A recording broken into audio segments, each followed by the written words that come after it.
എല്ലാവർക്കും നമസ്കാരം. ഇന്ന് നടന്ന LGS രണ്ടാം ഘട്ട പരീക്ഷയിൽ എല്ലാവരും നന്നായിട്ട് തന്നെ എഴുതിയെന്ന് വിചാരിക്കുന്നു. അപ്പോൾ അതിലെ മാത്സ് ഭാഗത്തിലെ ചോദ്യങ്ങളാണ് നമ്മൾ നോക്കാൻ പോകുന്നത്. ആദ്യത്തെ ചോദ്യം, പൈതഗോറസ് ത്രികങ്ങൾ അല്ലാത്തത് ഏത്? പൈതഗോറസ് ത്രികങ്ങൾ അല്ലാത്തത് ഏത്? നമ്മളൊരു വീഡിയോയിൽ പറഞ്ഞിട്ടുണ്ട്, ഒന്നോ രണ്ടോ വീഡിയോയിലായിട്ട് പറഞ്ഞിട്ടുണ്ട് അല്ലേ, എന്താണ് പൈതഗോറസ് ത്രികങ്ങൾ എന്ന്, അത് ഏതൊക്കെയാണെന്ന് നമ്മൾ പറഞ്ഞിട്ടുണ്ട്. അത് വേറെ രീതിയിലും പറഞ്ഞിട്ടുണ്ട്. എന്ത്, ഒരു ത്രികോണത്തിൻ്റെ എന്താണ് വശങ്ങൾ, ഒരു മട്ട ത്രികോണത്തിൻ്റെ സൈഡുകളുടെ ഒരു റേഷ്യോ വെച്ചിട്ട് നമ്മൾ പറഞ്ഞിട്ടുണ്ട് അല്ലേ, പറഞ്ഞിട്ടുണ്ട്. അതിൽ നമ്മൾ കാണാതെ പഠിക്കാനൊക്കെ ഒരു വാല്യൂ ഒക്കെ തന്നിട്ടുണ്ട്. 3, 4, 5 കാണാതെ പഠിക്കണം, 5, 12, 13 കാണാതെ പഠിക്കണം എന്നൊക്കെ നമ്മളൊരു വീഡിയോയിൽ പറഞ്ഞിട്ടുണ്ടായിരുന്നു അല്ലേ. അപ്പോൾ നമ്മൾ നോക്കാം, പൈതഗോറസ് ത്രികങ്ങൾ അല്ലാത്തത് ഏതെന്ന് ചോദിച്ചു കഴിഞ്ഞാൽ എന്ത് ചെയ്യണം? നമുക്കറിയാം എന്താ പൈതഗോറസിൻ്റെ തിയറം, കർണം സ്ക്വയർ സമം പാദം സ്ക്വയർ പ്ലസ് ലംബം സ്ക്വയർ, അല്ലെങ്കിൽ എന്താണ് വലിയ സംഖ്യയുടെ സ്ക്വയർ, വലിയ സംഖ്യയുടെ സ്ക്വയർ സമം വലിയ സംഖ്യയുടെ സ്ക്വയർ സമം ചെറിയ രണ്ട് സംഖ്യകളുടെ സ്ക്വയറുകൾ കൂട്ടിയത് അല്ലേ അല്ലേ. അപ്പോൾ നമ്മൾ നോക്ക്, ഫസ്റ്റ് ഓപ്ഷൻ എടുത്തോ, 8, 7, 3. അതിൽ ഏറ്റവും വലിയ സംഖ്യ ഏതാ? 8 അല്ലേ. 8ൻ്റെ സ്ക്വയർ എന്ന് പറയുന്നത് എന്തിന് തുല്യമായിരിക്കണം? ഈ രണ്ടെണ്ണത്തിൻ്റെ സ്ക്വയറുകളുടെ തുല്യമായിരിക്കണം. അങ്ങനെയാണെങ്കിൽ എന്താണ്? അത് പൈതഗോറസ് ത്രികമാണ്. അപ്പോൾ നോക്കാം, 7 സ്ക്വയർ പ്ലസ് 3 സ്ക്വയർ നോക്കി. അപ്പോൾ എന്താണ്? 8ൻ്റെ സ്ക്വയർ നമുക്കറിയാം 64 ആണ്. 7ൻ്റെ സ്ക്വയർ എത്രയാണ്? 49 ആണ്. അപ്പോൾ നോക്ക്, ഈ 3ൻ്റെ സ്ക്വയർ എത്രയാണ്? 9 ആണ്. അപ്പോൾ ഇത് കൂട്ടിയാൽ എത്ര കിട്ടുന്നത് നമുക്ക്? 58 ആണ്. അപ്പോൾ 64, 58 ഈക്വൽ അല്ല. അപ്പോൾ എന്താണ്? ഫസ്റ്റ് ഓപ്ഷൻ തന്നെ എന്താണ്? പൈതഗോറസ് ത്രികം അല്ല. അപ്പോൾ നമുക്ക് എന്ത് എഴുതാം? നമുക്ക് ഫസ്റ്റ് ഓപ്ഷൻ എ ആണ് എന്ത് നമ്മുടെ ഉത്തരമായിട്ട് വരുന്നത്. ഇനി 3, 4, 5 ഒക്കെ നമ്മൾ ചെയ്തതാണ്, എന്നാലും ഞാനൊന്ന് കാണിച്ചു തരാം. വലിയ സംഖ്യ ഏതാ? 5 ആണ്. 5 സ്ക്വയർ സമം ചെറിയ രണ്ട് സംഖ്യകളുടെ സ്ക്വയർ. അപ്പോൾ ബാക്കിയുള്ളത് 3 സ്ക്വയർ പ്ലസ് 4 സ്ക്വയർ ആണ്. 5 സ്ക്വയർ പറഞ്ഞാൽ 25 ആണ്.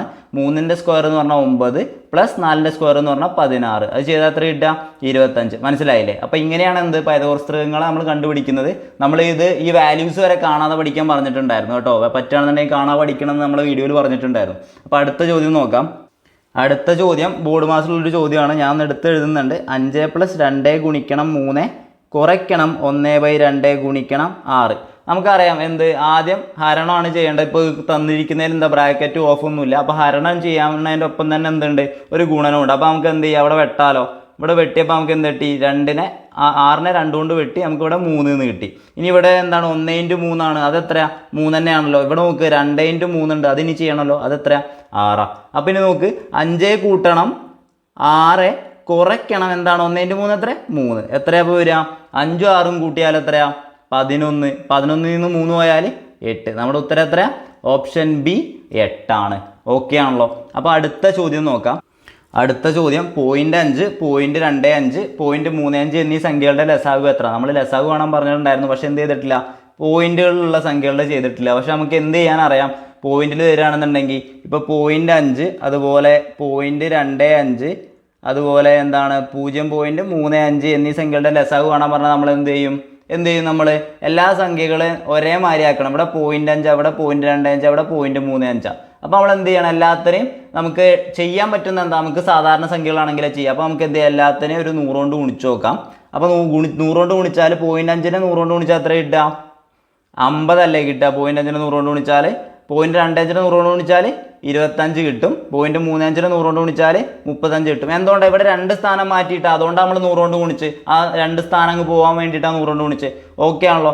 50, 25, 35 ഇതിൻ്റെ LCM എടുത്തു കഴിഞ്ഞാൽ നമുക്ക് 5 കൊണ്ട് ചെയ്യാം അല്ലേ. 5 കൊണ്ട് ചെയ്യുകയാണെന്നുണ്ടെങ്കിൽ ഇവിടെ 10 വരും, ഇവിടെ 5 വരും, ഇവിടെ എത്രയാ? 7 വരിക. അപ്പോൾ ഇനി ഒന്നും കൂടി എന്ത് ചെയ്യാം? 5 കൊണ്ട് ചെയ്യാം. അപ്പോൾ 5 കൊണ്ട് ചെയ്താൽ 2, 1, 7 കറക്റ്റ് ആണല്ലോ. അപ്പോൾ ഇത് ചെയ്താൽ എത്ര കിട്ടുക? 7, 5, 35, 2 × 5 10. എല്ലാത്തിനെയും ഗുണിക്കണം അല്ലേ, അതല്ലേ ചെയ്യേണ്ടത്. എല്ലാത്തിനെയും ഗുണിച്ചു കഴിഞ്ഞാൽ എത്ര കിട്ടുക? 5 × 5 25, 25 × 2 50, 50 × 7 നമുക്ക് എത്ര LCM കിട്ടണേ? 350. ഇനി നോക്കണം, നമ്മൾ 100 കൊണ്ട് ഗുണിച്ചിട്ടുണ്ട് അല്ലേ. അപ്പോൾ നമ്മൾ ലാസ്റ്റ് ഉത്തരം കിട്ടുമ്പോൾ എന്ത് ചെയ്യണം? 100 കൊണ്ട് ഹരിക്കണ്ടേ. 100 കൊണ്ട് ഹരിക്കുക എന്ന് പറഞ്ഞാൽ 2 സ്ഥാനം മാറ്റി പോയിന്റ് ഇടുക. അപ്പോൾ ഈ 2 സ്ഥാനം മാറ്റി ഇങ്ങോട്ട് പോയിന്റ് ഇടണം. 3.50, 3.50. ഓപ്ഷനിലേക്ക് നോക്കി നോക്കൂ. ഓപ്ഷനിലേക്ക് നോക്കിയാൽ എന്തില്ല? 3.50 ഇല്ല. അപ്പം എന്താണ്? ഈ ചോദ്യത്തിന് ഉത്തരം ഇല്ല. പക്ഷെ കൂടുതൽ ആളുകൾക്ക് എന്ത് കിട്ടിയിട്ടുണ്ടാവും? 1.75 ഉത്തരമായിട്ട് കിട്ടിയിട്ടുണ്ടാവും. കാരണം എന്തുകൊണ്ടാണ്? നിങ്ങൾ ഇതേപോലെ മാറ്റിയിട്ടൊക്കെ ഉണ്ടായിരിക്കും. പക്ഷേ ഈ 0.5 നിങ്ങൾ എങ്ങനെ എഴുതിയിട്ടുണ്ടാവും? വെറും 5 എന്ന് എഴുതിയിട്ടുണ്ടാവും. 5, 25, 35 എന്ന് പറഞ്ഞിട്ട് നിങ്ങൾ ചിലപ്പോൾ ചെയ്ത് കാണും. അങ്ങനെ ചെയ്ത് എന്ത് കിട്ടും? 1.75 കിട്ടും. പക്ഷേ അതല്ല ഉത്തരം. എന്താണ് ഉത്തരം? 3.50 ആണ്. അപ്പോൾ കൂടുതൽ ആളുകളും അടിച്ചിട്ടുണ്ടായിരിക്കും എന്താണ്? 1.75 ആണ്. പക്ഷേ പ്രശ്നമില്ല. എന്താണ്? ആ ചോദ്യം ക്യാൻസലായി പോയിക്കോളും. കാരണം 3.50 അതിൻ്റെ ഉത്തരമായിട്ട് വരുന്നത്. ഓക്കെ ആണല്ലോ. അപ്പോൾ അടുത്ത ചോദ്യം നോക്കാം. അടുത്ത ചോദ്യം താഴെ തന്നിരിക്കുന്നവയിൽ വലിയ സംഖ്യ ഏതെന്നാ. സിമ്പിളായിട്ടുള്ളൊരു ചോദ്യമായിരുന്നു അല്ലേ. നമുക്കറിയാം ഇതെങ്ങനെ ചെയ്യേണ്ടതെന്ന്. ആദ്യം നമുക്കിത് കണ്ടാൽ തന്നെ മനസ്സിലാവും. എന്നാലും നമുക്ക് എന്ത് ചെയ്താൽ മതി, സാധാരണ മേഖലയിൽ കൂടെ നമ്മൾ ചെയ്യുന്ന രീതിയിൽ കൂടെ തന്നെ ചെയ്യാം. എന്താ 5/3 അതുപോലെ 13/11 അതിനെ കമ്പയർ ചെയ്യുമ്പോൾ എന്ത് ചെയ്തു, 11 ഗുണിക്കണം 5 ചെയ്യല്ലേ, ക്രോസ് മൾട്ടിപ്ലൈ ചെയ്തിട്ടാണ് ചെയ്യുകയാണെങ്കിൽ 11 ഗുണിക്കണം 5 55. നോക്കുക. അപ്പോൾ ഇനി എന്താ 3 ഗുണിക്കണം 13 അതെത്രയാണ് 39. ഏതാ വലുത്, ഏതാ വലുത്, 55 അല്ലേ വലുത്. അപ്പോൾ 5/3 വലുത്. അപ്പോൾ ഇനി അടുത്ത സംഖ്യ എടുക്കുകയാണ്. 5/3 113/111 113/111. ഇനി ഗുണിക്കുകയാണ്. 5 ഗുണിക്കണം 111 ചെയ്താൽ എത്ര കിട്ടുക, 555 അല്ലേ കിട്ടുക, 555 അല്ലേ കിട്ടുക. ഇനി 3 ഗുണിക്കണം 113 ചെയ്താൽ എത്ര കിട്ടുക, 3 ഗുണിക്കണം 113 330 ഒരു 3 അല്ലേ, 339 അല്ലേ, 339. നോക്കി നോക്കാം. 113 ഗുണിക്കണം 3 ചെയ്താൽ എത്ര കിട്ടുക, 9 3 3 339 അല്ലേ. അപ്പോൾ ഇതിൽ ഏതാ വലുത്, 555 തന്നെയാണ് വലുത്. അപ്പോൾ 5/3 തന്നെയാണ് വലുത്. ഇനി നോക്കൂ, 5/3 ലാസ്റ്റ് സംഖ്യ 17/5. ഇത് ചെയ്താലോ, ഇത് ചെയ്താൽ ഏതാ കിട്ടുക, 5 × 5 എത്രയാ, 5 × 5 25 ആണ്. 17 × 3 എത്രയാ, 51 ആണ്. അപ്പോൾ ഏതാ വലുത്, 17/5. അപ്പോൾ നമ്മുടെ ഉത്തരം ഓപ്ഷൻ ഡി 17/5 ആണ്. ഇനി ഇവിടെ നോക്ക്, ഇതിൻ്റെയൊക്കെ അംശവും ചെയ്തതും തമ്മിലുള്ള വ്യത്യാസം എത്രയാ, അംശവും ചെയ്തതും തമ്മിലുള്ള വ്യത്യാസം എത്രയാ, 2. പക്ഷെ ഇവിടെ എത്രയാ, ഇവിടെ വലിയ സംഖ്യ വന്നു. ഇതിലെല്ലാത്തിലും എന്താണ് അംശം വലുതാണ് ചെയ്തത്തേക്കാൾ, അത് 2 കൂടുതലാണ്. പക്ഷെ ഇവിടെ എന്താണ് കുറേ വലിയ സംഖ്യ, എത്രയാ 12ഓളം വലിയ സംഖ്യ ആയിട്ടാണ് തന്നിട്ടുള്ളത് 17/5 എന്ന് പറഞ്ഞു കഴിഞ്ഞപ്പോൾ. അപ്പോൾ അത്രയും വലുതാകുമ്പോൾ അപ്പം തന്നെ നമുക്ക് മനസ്സിലാവുക എന്ത്, ഇതിപ്പോൾ 3 5 15. അപ്പം 3 പോയിന്റ് എത്രയാണ് ഇത് വരിക, ബാക്കിയൊക്കെ 1 പോയിന്റ് സംതിങ്ങേ വരുള്ളൂ. ഇത് ചെയ്യുകയാണെന്നുണ്ടെങ്കിൽ ഇത് 3 പോയിന്റ് എത്രയോ വരും, ഇതൊക്കെ 1 പോയിന്റേ വരുള്ളൂ, ഒക്കെ 1 പോയിന്റേ വരുള്ളൂ. അപ്പോൾ എന്താണ്, നേരെ ഇത് ചെയ്യാതെ തന്നെ നമുക്കിത് എഴുതാൻ പറ്റും. ഓപ്ഷൻ ഡി ഉത്തരം എഴുതാൻ പറ്റും അല്ലേ. അപ്പോൾ അടുത്ത ചോദ്യം നോക്കാം. അടുത്ത ചോദ്യം 1.11 ഗുണിക്കണം 1.11. നമുക്കറിയാം ഇതിനെങ്ങനെ ഗുണിക്കേണ്ടത്. നമ്മൾ ഇതേ മോഡൽ കുറേ പ്രോബ്ലംസ് ചെയ്ത് നോക്കിയാണ്. 1.1 ഗുണിക്കണം 1.11. അപ്പോൾ നമ്മൾ ആദ്യം എന്ത് ചെയ്യും, ഈ 1.1നെ 1.11 എഴുതുമ്പോൾ എന്ത് ചെയ്യും, ആദ്യം ഈ 111 ഗുണിക്കണം 11 അങ്ങോട്ട് ചെയ്യും. എന്ത്, ആ പോയിന്റ് ഒഴിവാക്കിയിട്ട് നേരെ അങ്ങോട്ട് ഗുണിക്കും. അപ്പോൾ എത്ര കിട്ടും, 1221 എന്ന് കിട്ടും, 1221 കിട്ടും. 111 12 ഗുണിച്ചാൽ 1221 എന്ന് കിട്ടും. ഇനി നോക്കിക്കോ, 1221 ഇത് ഗുണിച്ചാൽ കിട്ടിക്കഴിഞ്ഞാൽ നമുക്ക് എന്ത് ചെയ്യണം, പോയിന്റ് ഇടണം ഇനി അല്ലേ. നമ്മൾ പോയിന്റ് ഒഴിവാക്കിയിട്ടാണല്ലോ ഗുണിച്ച്. ഇനി നമുക്ക് 1 2 ഇവിടെ 2 സ്ഥാനം മാറ്റിയിട്ടാണ് പോയിന്റ് ഇട്ട്. ഇവിടെ എത്ര സ്ഥാനം, 1 സ്ഥാനം മാറ്റിയിട്ടാണ്. ഇവിടെ 2 സ്ഥാനം, ഇവിടെ 1 സ്ഥാനം. നമ്മൾ എന്ത് ചെയ്യും, ഇനി ഇത് രണ്ടും കൂട്ടണം. എത്ര സ്ഥാനം മാറ്റിയിടണം, അപ്പോൾ ഉത്തരത്തിൽ 3 സ്ഥാനം മാറ്റിയിട്ടിടണ്ടേ, 3 സ്ഥാനം മാറ്റിയിട്ടിടണം. 1 2 3 എവിടെ പോയിന്റ് വരിക, ഇവിടെയാണ് പോയിന്റ് വരിക, 3 സ്ഥാനം മാറ്റിയിട്ട്. അപ്പോൾ ഉത്തരം എത്ര, 1.221. ഓപ്ഷൻ ബി ആണെന്ത് കറക്റ്റ് ആൻസർ. ഓക്കെ ആണല്ലോ. അപ്പോൾ അടുത്ത ചോദ്യം നോക്കാം. ചോദ്യം √x / 221 = 2 ആയാൽ എക്സിൻ്റെ വില എത്ര എന്നാണ് ചോദിച്ചത് അല്ലേ. അപ്പോൾ ഞാനെന്തൊന്ന് എടുത്തെഴുതാണ്, x / 221 = 2 അല്ലേ. ഈ റൂട്ട് പോവാൻ നമ്മൾ എന്താ ചെയ്യുക, ഈ റൂട്ട് കളയാൻ വേണ്ടിയിട്ട് എന്ത് ചെയ്യും, 2 സ്ഥലത്തെയും, അതായത് ഇടതുവശത്തെയും സമത്തിൻ്റെ ഇടതുവശത്തെയും സമത്തിൻ്റെ വലതുവശത്തിനും എന്ത് ചെയ്യും, സ്ക്വയർ ചെയ്യല്ലേ നമ്മൾ ചെയ്യുക. റൂട്ട് പോവാൻ സ്ക്വയർ ചെയ്യല്ലേ ചെയ്യുക. അപ്പോൾ എന്താണ്, √x / 221 അതിനെന്ത് ചെയ്യും, ഹോൾ സ്ക്വയർ ചെയ്യുമ്പോൾ അതേമാതിരി തന്നെ ഈ 2നെയും സ്ക്വയർ ചെയ്യണ്ടേ, വേണ്ടേ. അപ്പോൾ നോക്ക്, √x / 221 സ്ക്വയർ പറഞ്ഞാൽ എത്രയാ, x / 221 സമം 2ൻ്റെ സ്ക്വയർ എത്രയാ, 4. അപ്പോൾ x എത്രയായിരിക്കും, ഈ 221 4ൻ്റെ അടുത്തേക്ക് പോകും. അപ്പോൾ 4 ഗുണിക്കണം 221. 4 ഗുണിക്കണം 221 എത്രയാ, 1 × 4 8 884. ഏതാണ് ഉത്തരം, ഓപ്ഷൻ ഡി ആണ് കറക്റ്റ് ആൻസർ. നിങ്ങൾ എഴുതി ഗുണിച്ചാൽ മതി കേട്ടോ. ഏതാണ് ഉത്തരം, ഓപ്ഷൻ ഡി ആണ് എക്സിൻ്റെ വാല്യൂ. ഓക്കെ ആണല്ലോ. അപ്പോൾ അടുത്ത ചോദ്യം നോക്കാം. 10 സംഖ്യകളുടെ ശരാശരി 23 ആണ്. ഇതിലെ ഓരോ സംഖ്യയോടും 4 കൂട്ടിയാൽ കിട്ടുന്ന സംഖ്യകളുടെ ശരാശരി എത്രയാണെന്ന് ചോദിച്ചാൽ എത്ര കൂട്ടണ്ടേ, 4 കൂട്ടണ്ടേ. ഞാൻ പറഞ്ഞിട്ടുണ്ട് എന്ത്, 10 സംഖ്യകളുടെ ശരാശരി 23 ആണ് എന്ന് പറയുകയാണെന്നുണ്ടെങ്കിൽ ഓരോ സംഖ്യയും ഏതായിട്ട് കണക്കാക്കാൻ പറഞ്ഞിട്ടുണ്ട്, 23 എടുത്താൽ മതി എന്ന് ഞാൻ പറഞ്ഞിട്ടുണ്ടല്ലോ. അത് ഓർമ്മയുണ്ടോ? എല്ലാ സംഖ്യ എന്താണ് 23 എന്ന് കണക്കാക്കിയാൽ മതി എന്ന് പറഞ്ഞിട്ടുണ്ട് അല്ലേ. 10 സംഖ്യകളുടെ ശരാശരി 23 പറഞ്ഞിട്ടുണ്ടെങ്കിൽ ആ ഓരോ സംഖ്യ 23 കണക്കാക്കാനാണ് എന്ത് നമ്മൾ പറഞ്ഞിട്ടുള്ളത് അല്ലേ. അപ്പോൾ ഇനി എന്താണ്, ഓരോ സംഖ്യയോടും 4 വീതം കൂട്ടണം. അതായത് 23 കൂട്ടണം 4, 23 കൂട്ടണം 4, 23 കൂട്ടണം 4, അങ്ങനെ എല്ലാ സംഖ്യനെയും 4 വെച്ച് കൂട്ടല്ലേ. അപ്പോൾ നമുക്ക് എത്ര വെച്ച് കിട്ടും? 27, 27, 27 എന്ന് പറഞ്ഞിട്ട് സംഖ്യ മാറി. അപ്പോൾ എന്തായിരിക്കും നമ്മുടെ ശരാശരി? 27 ആയിരിക്കും. അതായത് എന്താണ്, 10 സംഖ്യകളുടെ ശരാശരി എക്സ് ആയിട്ട് തരികയാണെന്നുണ്ടെങ്കിൽ അത് ഓരോ സംഖ്യയോടും ഒരൊറ്റ വാല്യൂ, അതായത് 4 കൂട്ടുന്നത് വെച്ചാൽ നമ്മുടെ ശരാശരി എന്ന് പറയുന്നത് x+4 ആയിരിക്കും. ഇവിടെ 10 സംഖ്യകളുടെ ശരാശരി 23, അവയോട് എല്ലാത്തിനോടും 4 കൂട്ടുന്നതെന്ന് പറഞ്ഞു കഴിഞ്ഞാൽ നമ്മൾ എന്ത് ചെയ്താൽ മതി? 23ൻ്റെ ഒപ്പം 4 കൂട്ടിയാൽ മതി. എങ്ങനെ വരണം? ഓരോ സംഖ്യയോടും 4 കൂട്ടണം. അപ്പോൾ എത്ര നമ്മുടെ ഉത്തരം? 27. നമ്മുടെ ഉത്തരം 27. ഓപ്ഷൻ എ ആണ് കറക്റ്റ് ആൻസർ. അടുത്ത ചോദ്യം നോക്കാം. ചോദ്യം, ഒരു സ്കൂട്ടർ 9200 രൂപയ്ക്ക് വിറ്റപ്പോൾ 15% ലാഭം കിട്ടി എങ്കിൽ വാങ്ങിയ വില എത്ര എന്നാണ് ചോദിച്ചിരിക്കുന്നത് അല്ലേ. അതായത് ഒരു സംഖ്യയുടെ 115%, അതായത് 15% ലാഭം എന്ന് പറഞ്ഞു കഴിഞ്ഞാൽ 100% പ്ലസ് 15%, അതെത്രയാ? 115% എന്ന് പറയുന്നതാണ് എന്ത്? 9200. 9200 അതറിയാലോ. 115% എങ്ങനെ വന്നത്? വാങ്ങിയ വിലയുടെ 15% ലാഭം കിട്ടുമ്പോഴാണല്ലോ. അപ്പോൾ ആ ലാഭം എന്ത് ചെയ്യും? നമ്മൾ കൂട്ടും. നഷ്ടമാണെങ്കിൽ എന്ത് ചെയ്തേനെ? 100ന്ന് ആ സംഖ്യ കുറച്ചേനെ. ഓക്കെ ആണല്ലോ. അപ്പോൾ 115% എന്ന് പറഞ്ഞു കഴിഞ്ഞാൽ 9200. അങ്ങനെയാണെന്നുണ്ടെങ്കിൽ 1% എന്ന് പറഞ്ഞാൽ എത്രയാ? 9200 എന്ത് ചെയ്യണം?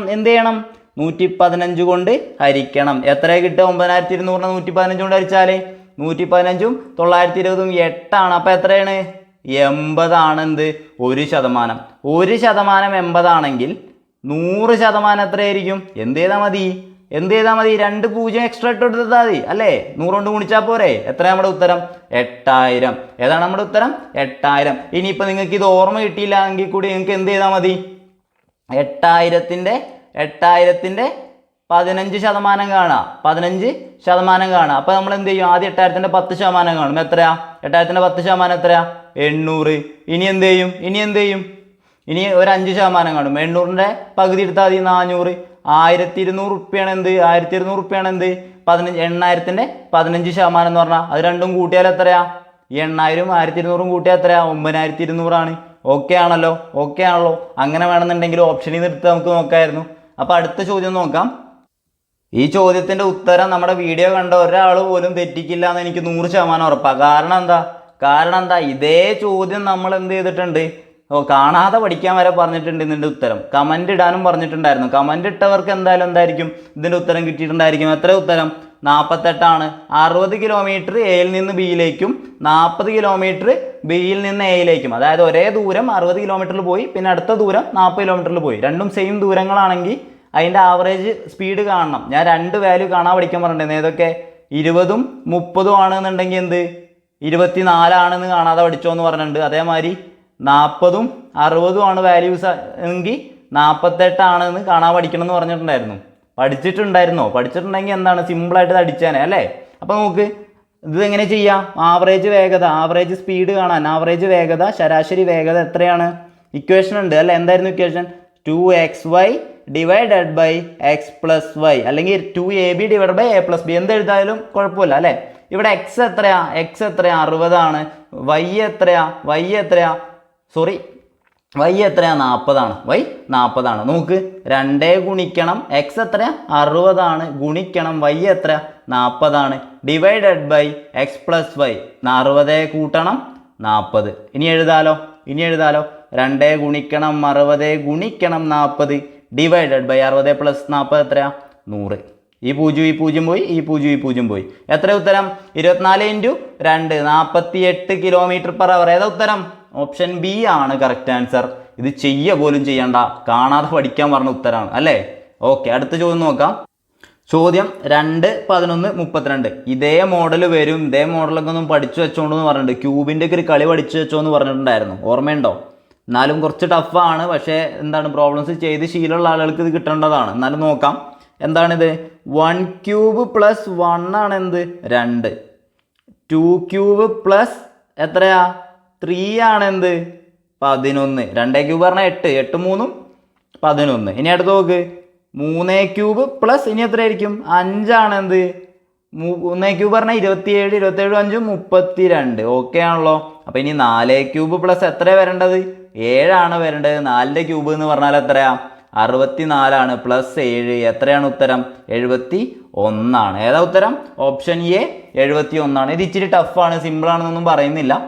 ഇത് പ്രോബ്ലം ചെയ്ത് പരിചയമുള്ള ആളുകൾക്ക് ആ ലോജിക്ക് പെട്ടെന്ന് പരീക്ഷ ഹാളിൽ കിട്ടുന്ന ആൾക്കേ കിട്ടുള്ളൂ. ആരും അപ്പോൾ ബുദ്ധിമുട്ടൊന്നും ആവണ്ട കേട്ടോ. അപ്പോൾ ഇത് ചില ആളുകൾക്ക് ബുദ്ധിമുട്ടായിരിക്കും, എന്നാലും കുഴപ്പമില്ല കേട്ടോ. അടുത്ത ചോദ്യം നോക്കാം.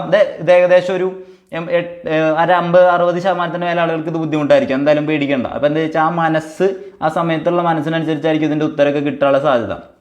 അതുകൊണ്ട് ടെൻഷൻ ആവൊന്നും വേണ്ട, കിട്ടിയില്ലെങ്കിലും കുഴപ്പമില്ല കേട്ടോ. അപ്പോൾ അടുത്ത ചോദ്യം നോക്കാം. അടുത്ത ചോദ്യം ഒറ്റയാൻ ആര് എന്നാണ് ചോദിച്ചേക്കണേ അല്ലേ. ഒറ്റയാൻ ആര് എന്നൊക്കെ ചോദിച്ചു കഴിഞ്ഞാൽ ഞാൻ ആദ്യം എന്ത് ചെയ്യണം എന്നാണ് പറഞ്ഞിട്ടുള്ളത്. ആദ്യം എന്ത് ചെയ്തിട്ടുള്ള പറഞ്ഞിട്ടുള്ളത് പ്രൈം നമ്പർ ആണോ എന്ന് നോക്കണം. നമ്മൾ ആദ്യം എന്താ ചെയ്യണം എന്ന് ഞാൻ പറഞ്ഞിട്ടുള്ളത് PSCയുടെ കാര്യത്തിലൊക്കെ പ്രൈം നമ്പർ ആണോ നോക്കിയാൽ. പ്രൈം എന്ന് പറഞ്ഞാൽ അഭാജ്യ സംഖ്യ. നോക്ക് ഇവിടെ ഏതെങ്കിലും പ്രൈം നമ്പർ ഉണ്ടോ. സാധാരണ എന്താണ് എല്ലാ അഭാജ്യ സംഖ്യ വരും 1 മാത്രം ഹരിക്കാൻ പറ്റുന്ന വരും. ഇവിടെ നേരെ തിരിച്ചാണ് എന്ത് 36 പ്രൈം നമ്പർ അല്ല, അഭാജ്യ സംഖ്യ അല്ല. 42 അഭാജ്യ സംഖ്യ അല്ല. 35 അഭാജ്യ സംഖ്യ അല്ല. 35നെ 7 കൊണ്ടും 5 കൊണ്ടൊക്കെ ചെയ്യാം അല്ലേ. പക്ഷേ 47 എന്താ 47 അഭാജ്യ സംഖ്യ. അപ്പോൾ ഒറ്റയാൻ ആരാ അഭാജ്യ സംഖ്യ ആയിട്ടുള്ള 47. എന്താണ് 47ന് 1ഉം 47 മാത്രമേ ഘടകങ്ങളായിട്ടുള്ളൂ അല്ലേ. അതല്ലേ അഭാജ്യ സംഖ്യ. ബാക്കിയുള്ള സംഖ്യകളോണ്ട് എന്ത് ചെയ്യാൻ പറ്റില്ല 47 ഹരിക്കാൻ പറ്റില്ല. അപ്പോൾ നോക്കുക അടുത്ത ചോദ്യം നോക്കാം. ഡയറക്റ്റ് ചോദ്യമാണ്. 1,00,000 എത്ര 100 ഉണ്ട് എന്നാണ് ചോദിച്ചത്. 1,00,000 എത്ര 100 ഉണ്ട് എന്ന് അറിയാൻ എന്ത് ചെയ്താൽ മതി 1,00,000 എഴുതാൻ അറിയണം ആദ്യം അല്ലേ. എത്രയപ്പോൾ ഇത് 1, 10, 100, 1000, 10,000, ലക്ഷം. 1,00,000ആണിത്. എന്ത് ചെയ്യണം എത്ര 100 ഉണ്ട് അറിയാം. അതിനെ 100 കൊണ്ട് ഹരിച്ചാൽ മതി. എത്രയാ 2 0 അല്ലേ. അത് വെട്ടിക്കളഞ്ഞാൽ എത്രയാ 1000 100ആണുള്ളത്. ഏതാ ഉത്തരം ഓപ്ഷൻ എ 1000 നമ്മുടെ കറക്റ്റ് ആൻസർ. സിമ്പിൾ ചോദ്യമാണല്ലോ, അത് സിമ്പിൾ ചോദ്യമാണല്ലോ. അപ്പോൾ അടുത്ത ചോദ്യം നോക്കാം. ചോദ്യം അപ്പുവിൻ്റെയും അമ്മയുടെയും പ്രായം അപ്പുവിൻ്റെ അമ്മയുടെ പ്രായം അപ്പുവിൻ്റെ പ്രായത്തിൻ്റെ 9 മടങ്ങാണ്. 9 വർഷം കഴിയുമ്പോൾ ഇത് 3 മടങ്ങായി മാറും. എങ്കിൽ അപ്പുവിൻ്റെ പ്രായം എത്ര നല്ല ചോദ്യം. നമ്മൾ ചെയ്യാൻ പഠിച്ചിട്ടുണ്ടല്ലോ. അപ്പോൾ എന്താണ് ഇത് അമ്മയുടെ പ്രായം. നമ്മളെങ്ങനെ എഴുതും അമ്മയുടെ പ്രായം. അതുപോലെ അപ്പുവിൻ്റെ പ്രായം എന്ന് എഴുതുമല്ലോ, ആദ്യം എഴുതുമല്ലോ. ഇനി എന്താ പറഞ്ഞത് 9 മടങ്ങ് എന്ന് പറഞ്ഞാൽ എന്താ 9 മടങ്ങ് എന്ന് പറഞ്ഞാൽ 1 ആവുമ്പോൾ 9 9:1 ആണല്ലോ. ഇനി എന്ത് പറഞ്ഞിട്ടുണ്ട് 9 വർഷം കഴിയുമ്പോൾ 9 വർഷം കഴിയുമ്പോൾ ഇങ്ങനെ തന്നെ എഴുതാൻ പഠിപ്പിച്ചിട്ടുണ്ടല്ലോ, കണ്ടിട്ടുണ്ടല്ലോ. ഇത് 3 മടങ്ങായി മാറും. അപ്പോൾ എന്തായി 3:1. ആരെ പ്രായം ചോദിച്ചെങ്കിൽ അപ്പുവിൻ്റെ പ്രായം എത്ര ഇത് കാണാനാണ് പറഞ്ഞത് അല്ലേ. അല്ലേ. നമ്മൾ എന്താ ചെയ്യുക അപ്പുവിൻ്റെ പ്രായം അതെടുത്തു ഗുണിക്കണം. ഇനി എന്താണ് ഈ വ്യത്യാസം എത്ര വർഷമാണ് അതെടുത്തു ഗുണിക്കണം. ഇനി എന്ത് ചെയ്യും ഇതിൻ്റെ നേരെ ഓപ്പോസിറ്റ് ഉള്ളതിൻ്റെ വ്യത്യാസം. എത്ര വ്യത്യാസം 3 1 കുറച്ചു. നമുക്ക് വേണ്ടത് അപ്പുവിൻ്റെ ഈ 1 അപ്പം അതിന് നേരെ ഓപ്പോസിറ്റ് ഉള്ളതിൻ്റെ വ്യത്യാസം എത്ര 3 1 കുറച്ചാൽ 2 അറിയാലോ. ഡിവൈഡഡ് ബൈ എത്ര ക്രോസ് ഗുണിക്കണം അല്ലേ. 9 × 3 9, 3 × 1 3, 9 കുറയ്ക്കണം 3 എന്നിട്ട് കുറയ്ക്കണം അല്ലേ. അപ്പം ഇനി എത്ര വരിക 9 × 2 18. താഴെ എത്ര വരും 6. എത്രയാ ഉത്തരം 3. എത്രയാണ് ഉത്തരം 3. ഓപ്ഷൻ എ ആണ് കറക്റ്റ് ആൻസർ. ഇനിയിപ്പോൾ അങ്ങനെ അല്ല എങ്കിൽ എന്ത് ചെയ്താൽ മതി ഓപ്ഷനിൽ നിന്ന് എടുത്ത് ചെയ്താലും മതി. ഓക്കെ ആണല്ലോ. ഓപ്ഷനിൽ നിന്ന് എടുത്താലും എന്ത് കിട്ടും വയസ്സിൻ്റെ പ്രോബ്ലം ഒക്കെ നമുക്ക് എന്ത് ചെയ്യാൻ പറ്റും ഓപ്ഷനിൽ നിന്ന് എടുത്താലും ചെയ്യാൻ പറ്റും. അടുത്ത ചോദ്യം നോക്കാം. അടുത്ത ചോദ്യം നമ്മൾ പറഞ്ഞ മടുത്ത ഒരു ചോദ്യം അല്ലേ. രാമൻ ഒരു ക്യൂവിൽ മുന്നിൽ നിന്ന് 9-ാമനും പിന്നിൽ നിന്ന് 15-ാമനുമാണ്. മുന്നിൽ നിന്ന് 9-ാമനും പിന്നിൽ നിന്ന് 15-ാമനുമാണ്. എങ്കിൽ ക്യൂവിൽ ആകെ എത്ര പേരുണ്ട്. എന്താ ചെയ്യണ്ടേ 2ഉം കൂട്ടണം എന്നിട്ട് 1 കുറയ്ക്കണം. എന്താ ചെയ്യണ്ടേ 9 കൂട്ടണം 15. ഇവിടെ കൂട്ടലാണെന്നുണ്ടെങ്കിൽ പിന്നെ കുറയ്ക്കണം 1. എത്രയാണ് ഉത്തരം 9ഉം 15ഉം കൂട്ടിയാൽ എത്രയാ 9ഉം 15ഉം കൂട്ടിയാൽ 20 24. 24 1 പോയാൽ എത്രയാ 23. ഏതാണ് ഉത്തരം ഓപ്ഷൻ ബി ആണ് കറക്റ്റ് ആൻസർ. നമ്മൾ ഡിസ്കസ് ചെയ്ത ടൈപ്പ് ചോദ്യം തന്നെയല്ലേ, സിമ്പിൾ ചോദ്യം അല്ലേ. അപ്പോൾ അടുത്ത ചോദ്യം നോക്കാം. ചോദ്യം 2024 കലണ്ടർ വീണ്ടും ഉപയോഗിക്കാൻ കഴിയുന്ന അടുത്ത വർഷം. കലണ്ടറൊന്നും ഇല്ല എന്ന് പറഞ്ഞ് നിൽക്കുന്നുണ്ടായിരുന്നു സിലബസിൽ അല്ലേ. അപ്പോൾ പക്ഷെ ചോദിച്ചു അല്ലേ 2024 കലണ്ടർ വീണ്ടും ഉപയോഗിക്കാൻ കഴിയുന്ന ഏറ്റവും അടുത്ത വർഷം. നമ്മളിത് എന്ത് ചെയ്തിട്ടുണ്ട് ഒരു ഷോർട്സ് ചെയ്തിട്ടുണ്ടായിരുന്നു ഇതിൽ അല്ലേ, കണ്ടിട്ടുണ്ടായിരുന്നില്ലേ. എന്തായിരുന്നു 2024 കലണ്ടർ വീണ്ടും ഉപയോഗിക്കാൻ കഴിയുന്ന വർഷം എന്ന് ചോദിച്ചാൽ എന്ത് ചെയ്താൽ മതി അവസാനത്തെ 2 അക്കങ്ങൾ എടുക്കുക. ഇവിടെ അവസാനത്തെ എന്താ 24 അല്ലേ. അതിനെ എന്തുകൊണ്ട് ഹരിക്കണം? 4 കൊണ്ട് ഹരിക്കണം. അതായത് നമുക്ക് 2024 ആണെന്നുണ്ടെങ്കിൽ അതിൻ്റെ ലാസ്റ്റത്തെ 2 അക്കങ്ങൾ എടുക്കുക, 24 അതിന് എന്തുകൊണ്ട് ഹരിക്കാം? 4 കൊണ്ട് ഹരിക്കുക. ഇനി എത്ര ഹരിച്ചാൽ എത്ര കിട്ടുക? 6 4 24 ശിഷ്ടമാണ് നമുക്ക് വേണ്ടത്. ശിഷ്ടം എത്രയാ? 0 ശിഷ്ടം 0 നമ്മൾ പഠിച്ചിട്ടുണ്ട് എന്ത്? ഇങ്ങനെ 4 കൊണ്ട്, അതായത് അവസാനത്തെ 2 അക്കങ്ങളെ 4 കൊണ്ട് ഹരിച്ചതിന് ശേഷം ശിഷ്ടം 0 കിട്ടുകയാണെന്നുണ്ടെങ്കിൽ നമ്മൾ എന്ത് ചെയ്യണം? തന്നിരിക്കുന്നതിനോട് എന്ത് ചെയ്യണം? 28 കൂട്ടണം. 28 കൂട്ടണം. ശിഷ്ടം 1 ലഭിക്കുന്നത് വെച്ചാൽ എന്തായിരുന്നു കൂട്ടാൻ പറഞ്ഞത്? 6 കൂട്ടണം. ശിഷ്ടം 2 അല്ലെങ്കിൽ 3 ആണ് ലഭിക്കുന്നതെങ്കിൽ, 2 അല്ലെങ്കിൽ 3 ലഭിക്കുന്നതെങ്കിൽ എന്ത് കൂട്ടണം? 11 കൂട്ടണം. ഇത് നമ്മൾ പഠിച്ചതല്ലേ? അപ്പോൾ നോക്ക്, എത്രയാണ് ഇത്? ശിഷ്ടം 0 അപ്പോൾ എത്രയാണ് കൂട്ടേണ്ടത്? 28 ഇവിടെ ശിഷ്ടം 0 28 കൂട്ടേണ്ടത്. 2024 എന്ത് കൂട്ടണം? 28 കൂട്ടണം. 2 5 0 2 2052. ഓപ്ഷൻ ഡി ആണെന്ത് കറക്റ്റ് ആയിട്ടുള്ള ആൻസർ. അടുത്ത ചോദ്യം നോക്കാം. ചോദ്യം തുക കാണാനാണ്. ചോദ്യം തുക കാണുക എന്നാണ് പറഞ്ഞിട്ടുള്ളത്. ഏതൊക്കെയാണ്? 3 കൂട്ടണം, 6 കൂട്ടണം, 9 കൂട്ടണം, അങ്ങനെ പോയി 90 വരെയാണ്. 90 വരെയാണല്ലോ. ഇതെന്താണ്? 3ന്റെ ഗുണിതങ്ങളാണ്. അപ്പോൾ അത് ടോട്ടൽ എത്ര എണ്ണം ഉണ്ടായിരിക്കും? ഇതെല്ലാം കൂടി എത്ര എണ്ണം ഉണ്ടായിരിക്കും? എന്ത് ചെയ്താൽ മതി? 90നെ 3 കൊണ്ട് ഹരിച്ചാൽ എത്ര എണ്ണം എന്ന് കിട്ടുമല്ലോ. എത്ര എണ്ണം? 90നെ 3 കൊണ്ട് ഹരിച്ചാൽ മതി. എത്രയാണ്? 30 എന്ത് എണ്ണം എന്ന് പറയുന്നത് അല്ലേ? എണ്ണം എന്ന് പറയുന്നത് 30. മനസ്സിലായല്ലോ? എങ്ങനെ കിട്ടി? 90 ഏറ്റവും വലിയ സംഖ്യ, 3ന്റെ ഗുണിതങ്ങളാണ്. ആ വലിയ സംഖ്യനെ 3 കൊണ്ട് ഹരിച്ചപ്പോൾ നമുക്ക് എത്ര എണ്ണം ഉണ്ട് എന്ന് കിട്ടി.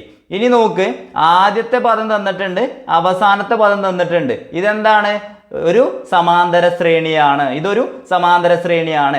അങ്ങനെയാണെന്നുണ്ടെങ്കിൽ അതിൻ്റെ ശരാശരി എത്രയാണ്? ഇന്നലെ ഒരു ചോദ്യം നമ്മൾ പറഞ്ഞാണ്. ശരാശരി എത്രയാണെങ്കിൽ അതിൻ്റെ 90 3 കൂട്ടുക അല്ലേ? 3 + 90 ഡിവൈഡഡ് ബൈ എന്ത്? 2. ആദ്യ പദം കൂട്ടണം, അവസാന പദം ഹരിക്കണം 2 അല്ലേ? എത്രയാണ്? 93/2. ഓക്കെ ആണല്ലോ? 93/2. ഇനി എന്ത് ചെയ്താൽ മതി? ഇത് ചെറുതാക്കാം, അല്ലെങ്കിൽ എന്ത് ചെയ്യാം? അതേമാതിരി നിർത്തുക. എന്നിട്ട് എന്ത് ചെയ്യാം? നമുക്കറിയാം എന്ത്? എണ്ണവും ശരാശരി അറിയാം. അപ്പോൾ തുക കാണാൻ എന്ത് ചെയ്താൽ മതി? ശരാശരിയെ എണ്ണം കൊണ്ട് ഗുണിച്ചാൽ മതി. 93/2 എന്ത്? ശരാശരി. അതിനെ എണ്ണമായ 30 കൊണ്ട് ഗുണിച്ചാൽ മതി. അപ്പോൾ ഈ 2ഉം 30ഉം വെട്ടി 15 എന്ന് കിട്ടി. അതിനാണ് എന്ത് ചെയ്ത് ഇവിടുന്ന് വെട്ടി ചെറുതാക്കാതെ നിൽക്കാഞ്ഞത് കേട്ടോ. അപ്പോൾ 93 ഗുണിക്കണം 15 എന്ന് കിട്ടി. നമുക്ക് നേരെ എഴുതി ഗുണിക്കാം അല്ലേ? 3 5 15 ശിഷ്ടം 1 9 5 45 ശിഷ്ടം 1 46. ഓക്കെ ആണല്ലോ? ഇനി നോക്കൂ, 1 3 3 9 9. ഇനി എത്രയാ? 5 എഴുതി, 3 6 9 എഴുതി, 9 4 13 എഴുതി. എത്രയാണ് നമ്മുടെ തുക എന്ന് പറയുന്നത്? 1395. ഓപ്ഷൻ എ ആണ് കറക്റ്റ് ആൻസർ. ഓക്കെ ആണല്ലോ? ആദ്യം നമ്മൾ എന്ത് ചെയ്തു? എണ്ണം കണ്ടുപിടിച്ചു. എന്നിട്ട് എന്ത് കണ്ടുപിടിച്ചു? ശരാശരി കണ്ടുപിടിച്ചു. ഇതെന്താ? ഒരു സമാന്തര ശ്രേണിയാണ്. ശരാശരി എന്തായിരിക്കും? ആദ്യത്തെ പദവും അവസാനത്തെ പദവും കൂട്ടിയിട്ട് അതിൻ്റെ പകുതി എടുത്താൽ മതി.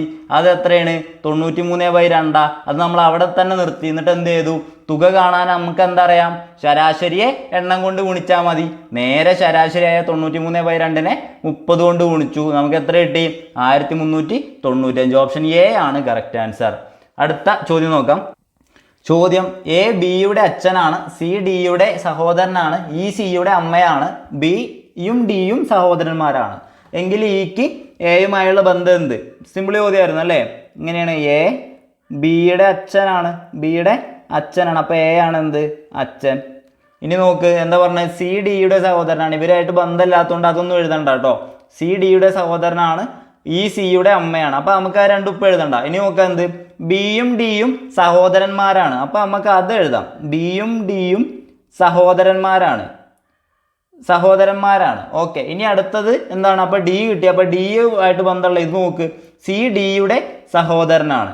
അപ്പോൾ എന്താണ്? അപ്പോൾ സിയും എന്താണ്? ഡിയുടെ സഹോദരനാണ്. ഇനി എന്താ പറഞ്ഞിട്ടുള്ളത്? സിനെ ബന്ധപ്പെടുത്തിയിട്ടൊന്ന് പറഞ്ഞിട്ടുണ്ടല്ലോ. എന്താ? ഈ സിയുടെ അമ്മയാണ്. എന്താ പറഞ്ഞത്? ഈ സിയുടെ അമ്മയാണ്. അപ്പം എന്താണ്? ഈ ആണെന്ത്? അമ്മ. അതായത് അച്ഛൻ എ ആണ്, അമ്മ ഇ ആണ്. എന്താ ചോദ്യം? ഇക്ക് എയുമായുള്ള ബന്ധം. ഇക്ക് എയുമായുള്ള ബന്ധം, എയുടെ ആരാണ് ഇ എന്ന് പറയുന്നത്, ഇക്ക് എയുമായുള്ള ബന്ധം ചോദിച്ചാൽ അപ്പൊ എന്താണ്, ഇക്ക് എയുമായുള്ള ബന്ധമാണ് ചോദിച്ചത്, ഈ ആരാണ്, എയുടെ ആരാണ്, ഭാര്യയാണ്. അപ്പൊ എന്താണ് ഉത്തരം, അതായിരിക്കും ഉത്തരം അല്ലേ. അപ്പൊ നമ്മുടെ ഉത്തരം എന്ന് പറയുന്നത് ഭാര്യ, ഓപ്ഷൻ എ ആണ് കറക്റ്റ് ആൻസർ. അടുത്ത ചോദ്യം നോക്കാം. ഒരു കോഡ് ഭാഷയിൽ FMPQC എന്നത് ഹോഴ്സ് എന്ന് എഴുതിയിരിക്കണേ, HORSE അല്ലേ, FHIMOIPRQSCE. ഇതിൽ എന്താണ്, ഇതേ കോഡ് ഭാഷയിൽ എന്താ ചോദിച്ചിരിക്കണേ, ILGDC എന്തായിരിക്കും എന്നാ ചോദിച്ചിരിക്കണേ അല്ലേ. ഇവിടെ എന്താ ഉണ്ടായത്, ABCDEFGH അല്ലേ, എന്താണ്, രണ്ട് കൂടാണ് ഇത്. ഇവിടെ നോക്ക് MNO, വീണ്ടും എന്താണ്, എം കഴിഞ്ഞിട്ട് രണ്ടക്കം കൂടാണ്. അപ്പൊ ഇതെന്തായിരിക്കും, PQR. അതുപോലെ Q കഴിഞ്ഞിട്ട് ഏതാണ്, Q കഴിഞ്ഞാൽ RS, അപ്പൊ അവിടെ രണ്ട് കൂടാണ്. C കഴിഞ്ഞാൽ DE, അവിടെ എന്താണ്, രണ്ട് കൂടാണ് അല്ലേ. അപ്പൊ എന്താണ്, രണ്ടെണ്ണം കൂട്ടിയാണ് എഴുതുന്നത്. അപ്പൊ നോക്ക്, I കഴിഞ്ഞാൽ ഏത് വരും, IJK പ്ലസ് 2 ചെയ്താൽ IJK വരും. നോക്ക് ഓപ്ഷനിൽ നോക്ക്, കെയിൽ തുടങ്ങുന്ന ഒറ്റ ഒന്നുള്ള ഏത്, നൈഫാണ്. അപ്പൊ അതായിരിക്കും നമ്മുടെ ഉത്തരം. ഇനി ചെയ്യാൻ നിൽക്കണോ, ഇങ്ങനെ ഓരോന്നും ചെയ്യാൻ നിൽക്കണ്ട. എന്തായിരിക്കും ഉത്തരം, ഓപ്ഷൻ ഡി നൈഫ് ആയിരിക്കും. അടുത്ത ചോദ്യം നോക്കാം. ചോദ്യം, ഹരണം എന്നാൽ ഗുണനം, കുറയ്ക്കൽ എന്നാൽ കൂട്ടൽ, കൂട്ടണം എന്ന് പറഞ്ഞാൽ കുറയ്ക്കണം, ഗുണിക്കണം എന്ന് പറഞ്ഞാൽ ഹരിക്കണം. ഇത് നേരത്തെ തന്നുകൊണ്ട് നമുക്ക് എന്ത് എഴുതാം, ഇത് എഴുതാം. ഇതേ മോഡൽ നമ്മൾ ചെയ്ത് പ്രാക്ടീസ് ചെയ്തതാണ് അല്ലേ. അപ്പം 4 ഹരിക്കണം എന്ന് പറഞ്ഞാൽ എന്താണ്, ഗുണിക്കണം 3, കുറയ്ക്കണം എന്നാണ് ഇവിടെ. കുറയ്ക്കണം എന്ന് പറഞ്ഞാൽ കൂട്ടണം 2, ഇനി എന്താ കൂട്ടണം എന്ന് പറഞ്ഞാൽ കുറയ്ക്കണം 6, ഇനി ഗുണിക്കണം എന്നാണ് തന്നിട്ടുള്ളത്. ഗുണിക്കണം എന്ന് പറഞ്ഞാൽ ഹരിക്കണം 3. നമുക്കറിയാം ബോർഡ് മാസ് ചെയ്യണം അല്ലേ, ബോർഡ് മാസാണ് ചെയ്യേണ്ടത്. ബ്രാക്കറ്റും ഓഫും ഇല്ല. ആദ്യമുള്ളത് എന്താ, ഡിവിഷൻ ആണ്. ഡിവിഷൻ എന്ന് പറഞ്ഞാൽ ഹരിക്കാനുണ്ട് അല്ലേ. 6 ഹരിക്കണം 3 എത്രയാണ്, 2 ആണ്. ഇനി നോക്ക്, ഇനി ഹരിക്കാനുണ്ടോ, ഇല്ല. ഇനിയുള്ളത് മൾട്ടിപ്ലിക്കേഷനാ, ഗുണന. ഇവിടെ നോക്ക്, 4 × 3 12. ഓക്കെ ആണല്ലോ. ഇനി അപ്പൊ എത്രയാ ബാക്കി, 12 കൂട്ടണം 2 കുറയ്ക്കണം 2, എത്രയാണ്, 2ഉം 2ഉം പോയി. ഇനി ബാക്കി എത്രയുണ്ട്, 12. നമ്മുടെ ഉത്തരം ഓപ്ഷൻ എ 12 ആണ്. അടുത്ത ചോദ്യം നോക്കാം. ചോദ്യം, എക്സും വൈയും ഒറ്റസംഖ്യയാണെങ്കിൽ തന്നിരിക്കുന്നതിൽ ഏതായിരിക്കും ഇരട്ട സംഖ്യ. എക്സും വൈയും ഒറ്റസംഖ്യയാണെങ്കിൽ തന്നിരിക്കുന്നതിൽ ഏതായിരിക്കും ഇരട്ട സംഖ്യ. തന്നിരിക്കുന്ന ഓപ്ഷൻ എക്സ് ഹരിക്കണം വൈ, എക്സ് ഗുണിക്കണം y, x plus y, x power y. നിങ്ങൾക്ക് എല്ലാവർക്കും അറിയുണ്ടാവും എന്ത്, രണ്ട് ഒറ്റ സംഖ്യകളുടെ തുക എന്ന് പറയുന്നത് രണ്ട് ഒറ്റ സംഖ്യകളെ കൂട്ടിയാൽ എന്തായിരിക്കും, എപ്പോഴും എന്തായിരിക്കും കിട്ടുക, ഇരട്ട സംഖ്യ ആയിരിക്കും. ഇനി നിങ്ങൾക്ക് ഒരു കൺഫ്യൂഷൻ ഉണ്ടെങ്കിൽ 2 ഒറ്റ സംഖ്യയിൽ എടുത്ത് നോക്കുക, 1ഉം 3ഉം. ഇത് രണ്ടും കൂട്ടിയാൽ എത്ര കിട്ടുക, 4 കിട്ടുക അല്ലേ. ഏറ്റവും ബേസിക് ആയിട്ടുള്ളൊരു ചോദ്യമായിരുന്നു. ഏതാണ് ഉത്തരം, എക്സ് പ്ലസ് വൈ ആണ് ഉത്തരം. അപ്പോൾ ഇത്രയും ചോദ്യങ്ങളാണ് നമ്മളിന്ന് ഡിസ്കസ് ചെയ്തത്. എന്ത്, നമ്മുടെ പരീക്ഷയിൽ ചോദിച്ച് അല്ലേ. നമ്മൾ കുറേ ചോദ്യങ്ങൾ നമ്മൾ കാണാതെ പഠിച്ച 2 ചോദ്യങ്ങൾ വരെ വന്ന് അല്ലേ. അപ്പോൾ നമുക്ക് അത്യാവശ്യം കുഴപ്പമില്ലാതെ സ്കോർ ചെയ്യാൻ പറ്റിയിട്ടുണ്ടായിരിക്കും വിചാരിക്കണം. എന്തായാലും ഒരു 15ന് മേലെ നിങ്ങൾ എന്തായാലും സ്കോർ ചെയ്തിട്ടുണ്ടാവണം. ലോജിക്ക് വെച്ചിട്ടുള്ള 2-3 പ്രോബ്ലം ഉണ്ടായിരുന്നു, അതൊക്കെ ഇച്ചിരി ടഫ് തന്നെയായിരുന്നു. എല്ലാം ഒന്നും പറയുന്നില്ല. നമുക്കൊരു LGS ലെവലിലുള്ള ചോദ്യം തന്നെയായിരുന്നു. നല്ല ചോദ്യങ്ങൾ തന്നെയാണ്. അപ്പോൾ എല്ലാവർക്കും അത്യാവശ്യം നല്ല മാർക്ക് കിട്ടിയെന്ന് തന്നെ വിചാരിക്കുന്നു. സന്തോഷം. Thank you.